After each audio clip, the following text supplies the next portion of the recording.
Joel Umbumbo Matunjwa and his wife did the hard work of forgiving the person who murdered their son. We become like Christ when we accept his forgiveness and when we forgive others. This is how we break the cycle of violence and revenge. In ancient times, people were used to the concept, do to others what they have done to you. Jesus taught the exact opposite. Let's read Matthew 5, verses 38 to 45. You have heard that it was said, eye for eye and tooth for tooth. But I tell you, do not resist an evil person. If anyone slaps you on the right cheek, turn to them the other cheek also. And if anyone wants to sue you and take your shirt, hand over your coat as well. If anyone forces you to go 1 mile, go with them 2 miles. Give to the one who asks you, and do not turn away from the one who wants to borrow from you. You have heard it said, love your neighbor and hate your enemy. But I tell you, love your enemies and pray for those who persecute you, that you may be children of your Father in heaven. He causes his sun to rise on the evil and the good, and sends rain on the righteous and the unrighteous. Old Testament law taught an eye for an eye. This wasn't about condoning revenge, but rather preventing people from excessive retaliation. Jesus came to fulfill the law.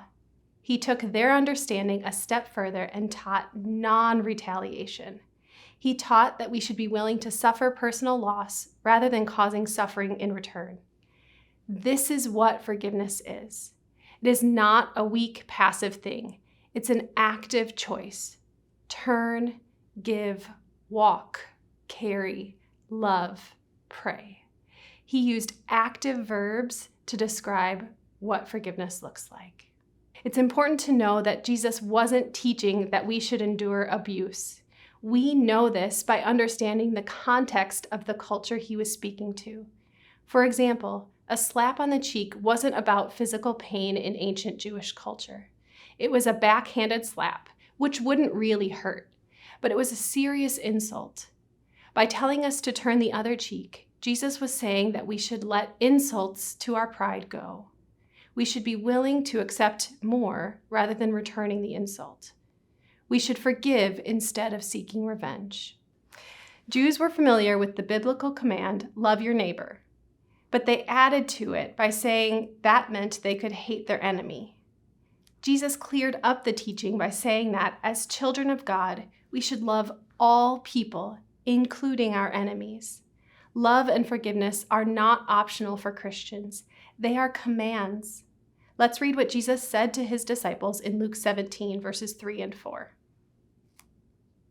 So watch yourselves. If your brother or sister sins against you, rebuke them, and if they repent, forgive them. Even if they sin against you 7 times a day, and 7 times come back to you saying, I repent, you must forgive them. Here, Jesus is specifically teaching about forgiveness among Christians. He commands us to be in the habit of forgiving. The world wants to rejoice in sin, trap believers, and encourage revenge. But we are called to watch out for each other, confront sin, forgive, and repeat for the sake of restoration and holiness. We should do this as often as necessary.